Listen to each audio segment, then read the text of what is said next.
it is time to talk about the cardiac cycle. So we know that the atria contract and then the ventricles contract and then the heart is going to fill again. And those events make up what is called the cardiac cycle. And just the basics of it are going to involve contraction, which we refer to as systole, and relaxation, which is diastole. When we are talking about systolic, diastolic pressure, we're generally talking about those things in relation to the ventricles. So that's why this slide is just showing you contraction of ventricles, relaxation of ventricles. But in general, when something is systolic, it is contracting. So the atria, even though they're not going to make large pressure changes in the heart or really to the systemic circulation, they still engage in systole and diastole as well. So the number of cardiac cycles per minute, so those alternating periods of systole and diastole are referred to as the heart rate. Resting heart rate, we have here the exact median, which is about 70 beats per minute for adults. So really between 60 and 80 would be considered normal, although elite athletes will have a much lower resting heart rate. So you can expect even down to 50 with them. You'll see the heart rate goes down about 10 to 20 beats per minute during sleep, and it can go over 100 with activity or excitement, anything that really excites the sympathetic nervous system. And that is what we're referring to there on the bottom. The autonomic nervous system is the main controller. And remember, the autonomic contains both the sympathetic nervous system, so our fight or flight, and the parasympathetic nervous system, our rest and digest. Just to give you some notes on pediatrics, because heart rate, if it was just a question that said, you have a patient with a heart rate of 120, what do you do? Well, one of the things you should look at is how old that patient is, because the heart rate is something that fluctuates a lot throughout age. Children, babies, especially in utero, their hearts beat really, really quickly. So you can look like in utero or premature infants, between 120 and 170 is normal. And then you'll start to see that the heart rate goes down the older that person becomes and the larger the body is, because the heart then doesn't have to beat so many times per minute. It has more muscle, it can contract more strongly, and it can eject blood to the local tissues. Okay, so now let's go through the full cardiac cycle, and this is going to involve a couple of different steps. There's about 6 total. I'll go through each one. We first have atrial systole, so atrial contraction, then isovolumic ventricular systole, then ventricular ejection, isovolumic ventricular relaxation, rapid ventricular filling, which happens during diastole, and then the final is just diastasis. So it's not just contraction and relaxation of the ventricles. We have everything working together, forming a nice, well-rehearsed cardiac cycle. So the first step in our full cardiac cycle, we have atrial diastole. So when the atria, or really anything in the heart, is filling, it is relaxed. So during the first phase of atrial diastole, we have the atria relaxed. So in this picture, they're really tiny. Right atrium, left atrium, and that means they are filling. So remember, the right side is receiving blood from the great veins, the vena cavas, superior and inferior, and that's being dumped right in to the right atria. Then we have the pulmonary veins draining the lungs, bringing the oxygenated blood back from the lungs and filling up the heart. So the pulmonary veins are draining all of that blood into the left atria. So while the atria are filling, we have a little bit of opening within these 2 AV valves so that we can have the atria fill and then most of that blood go unimpeded down to the ventricles. So they passively fill with pump. We refer to the atria as primer pumps. They just pump a little bit They have a little bit of energy to just fill up the ventricles with a tiny bit more blood so it can be ejected. And then we have systole of the atria. So after the atria have filled, they will contract to move the blood on. When they contract, the blood will go into the ventricles, and that pressure of the atria contracting will fully force open the mitral and tricuspid valves so that we can have rapid filling of the ventricles. So again, about 70% of the blood goes from the atria to the ventricles unimpeded before the atria even contract. So they don't have that much to do. They just have to add that little 20% of blood down to the ventricles. So if somebody does have abnormal atrial activity, like an atrial fibrillation, it can generally not cause a fair amount of clinical symptoms because the atria don't have that big of a job. However, in young, healthy patients with atrial fibrillation, and remember to fibrillate means to quiver, you'll see exercise intolerance. Remember that word, intolerance to exercise, which means that the heart is having a hard time going from 5 liters a minute to 25 liters a minute during exercise because the atria are just up here quivering rather than contracting. One thing you do have to keep in mind for people with atrial fibrillation is they are more at risk for forming thrombi or blood clots on the atrial appendages because blood, if it pools, if it becomes stagnant, remember it will start to coagulate. Okay, so after the atria have contracted and conveyed that 20% of extra blood to the ventricles, and the ventricles are filled, the atria are now relaxed, and now it's time for the ventricles to contract. When the ventricles contract, they're going to do a couple of things. The first is that this increase in pressure in the ventricles with contraction will snap these AV valves shut. Okay, so both the tricuspid and the mitral valve, they will snap shut, causing the first heart sound, that lub sound. And then we will eject the blood out through the semilunar valves associated with where the blood is going, either through the aortic semilunar on the left side or through the pulmonary semilunar on the right side. So when ventricular pressure rises, again, the pressure change is going to force those open. This is the period of isometric contraction, just like in exercise. Isometric contraction. 70% of blood is ejected during the first third of systole. That's when the force is the strongest. That's called the period of rapid ejection.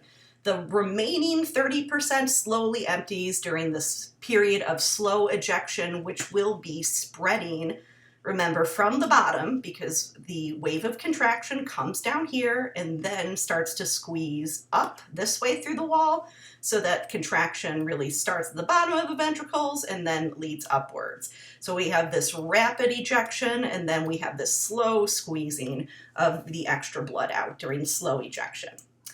And now it's time for everything to reset. The ventricles now can relax. When the ventricles relax, that is going to drive the second heart sound, or dub sound. So when we had contraction, the AV valves, they were snapped shut. In diastole, because the blood was ejected up through the system, okay, blood is ejected, blood's going somewhere.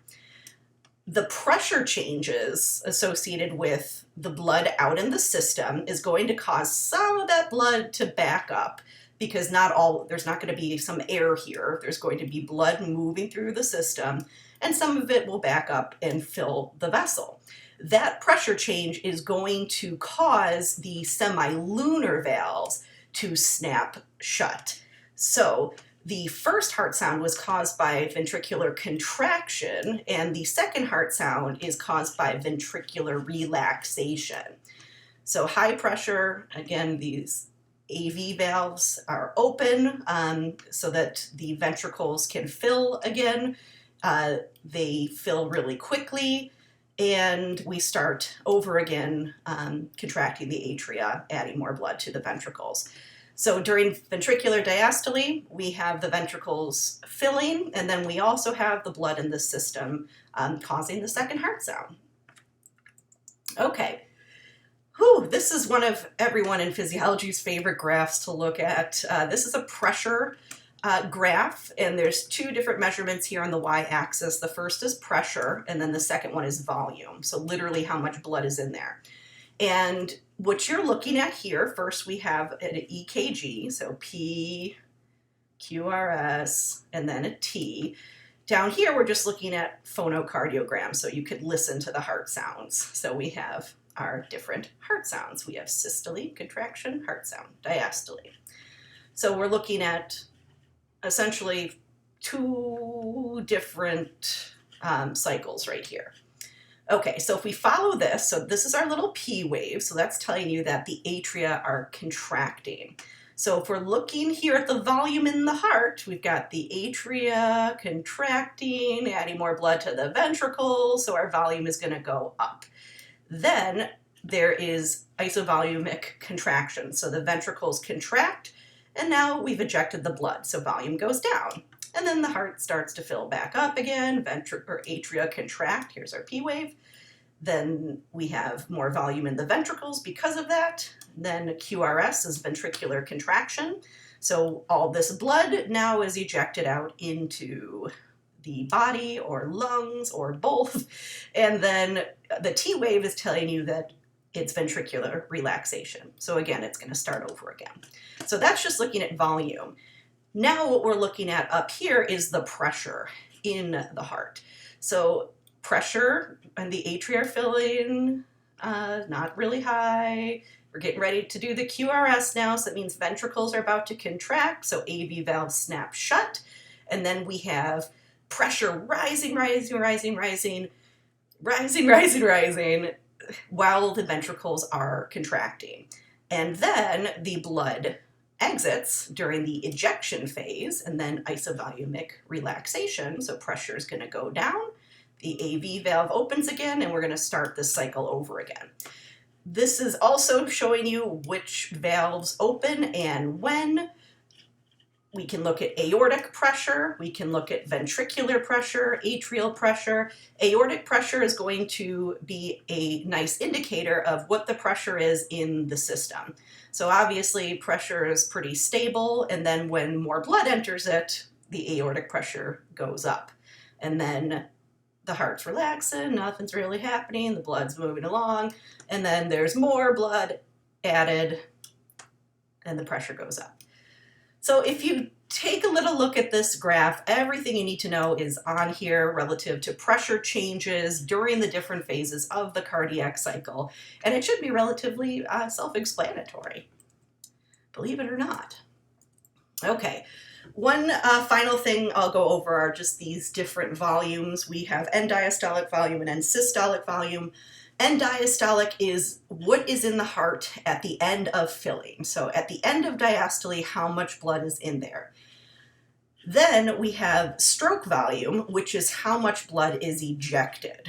So stroke volume is end diastolic volume, so this whole amount in the heart after diastole, minus end systolic volume, which is how much blood is left after contraction. So stroke volume is giving you an actual measurement of what is ejected from the heart. You can also use that to calculate ejection fraction, which is stroke volume divided by end diastolic volume. So stroke volume divided by end diastolic volume. Ejection fraction is something that tells you the direct cardiac output of the heart, how well the heart is working, how strong it's contracting, and you can use numbers that are taken from measurements of the population, or you can catheterize the patient through the heart to get an exact measurement of this. So typical stroke volumes and end diastolic volumes, we would expect between 100 and 120 mils for an adult.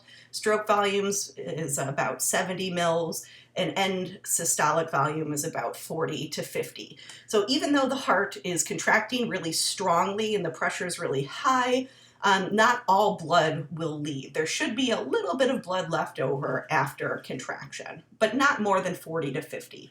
When these numbers are off, that tells you that the contractile strength of the heart is increased or decreased. Okay, I went over the heart sounds with you.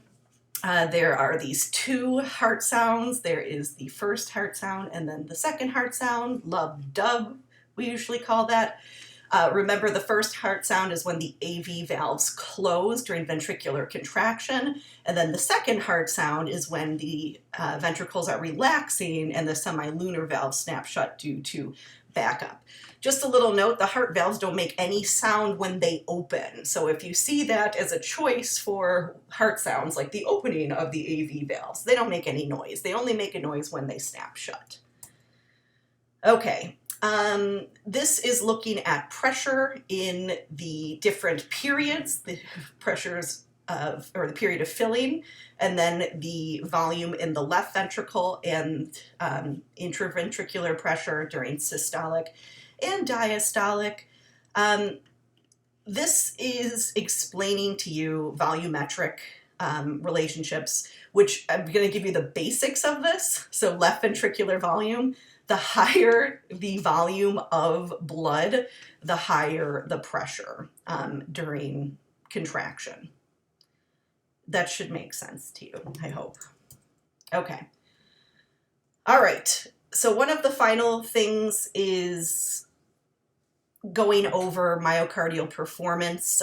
Stroke volume is one of the ways that the heart regulates itself. Like looking at a rubber band, the harder that the heart contracts, the better the alignment of the myofibrils for a nice strong contraction. Stroke volume then, in a nice healthy person, should go up depending on the preload. So preload is the pressure or the stretch of the left ventricle, how much blood has truly filled it. So when you are stretching the heart, the more volume you are stretching it with, just like stretching out a rubber band, the stronger it will contract. And that's what a stroke volume curve is telling you, that the more it beats or the more it fills, the harder it contracts. In a failing heart, like in congestive heart failure, there tends to be a lower preload, which means that we don't get a nice strong snap when the heart contracts. All right, I'm going to go over the sympathetic nervous system in the next lecture.